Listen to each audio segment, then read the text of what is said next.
The latest episode of General Hospital delivers one emotional blow after another, weaving together shocking betrayals, heartbreaking family moments, and dangerous secrets that threaten to reshape Port Charles forever.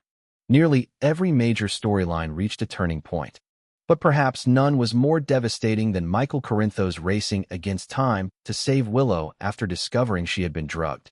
This wasn't simply another dramatic rescue scene.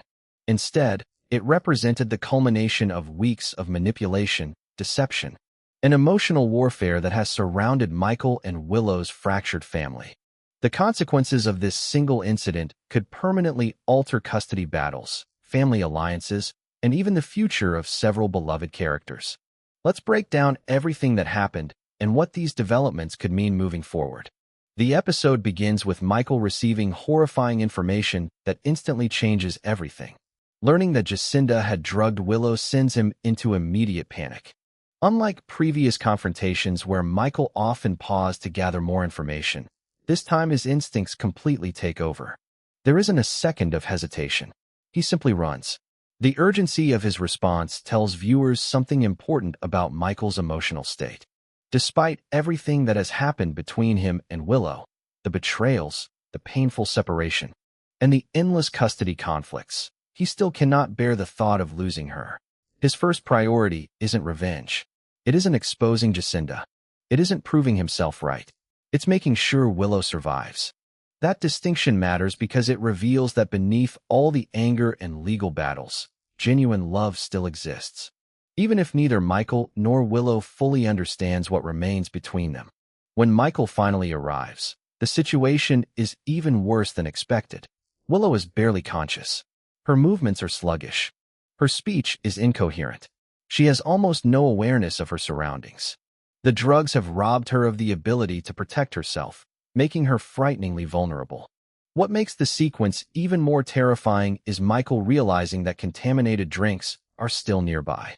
Without thinking twice, he immediately removes them from Willow's reach, preventing her from accidentally consuming even more of the dangerous substance. It's a simple action, yet one filled with symbolic meaning. Michael once again becomes Willow's protector.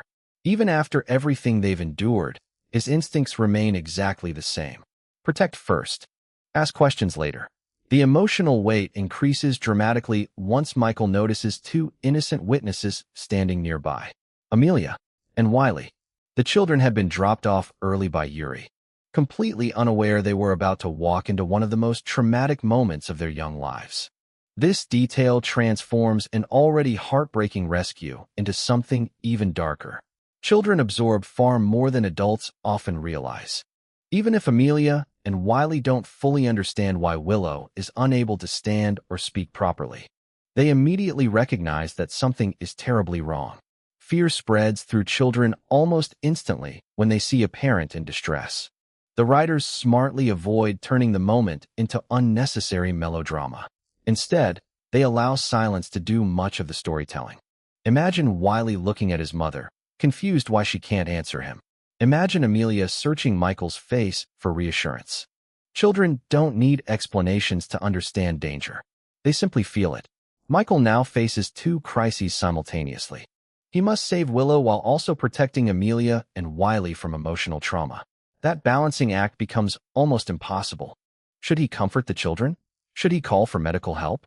Should he chase Jacinda? Every second forces another impossible decision.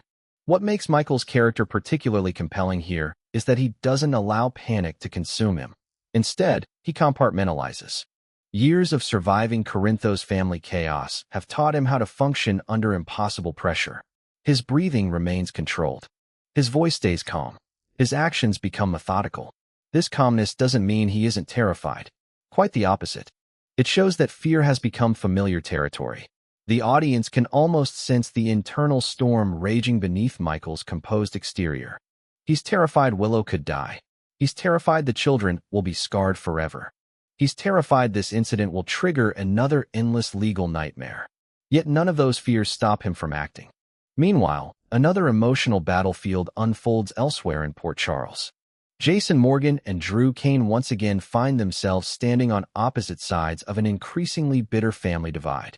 For years, Both brothers have tried to maintain some level of mutual respect despite complicated histories involving shared memories, different identities, and conflicting loyalties. But this episode suggests those fragile boundaries may finally be collapsing. Their confrontation isn't merely about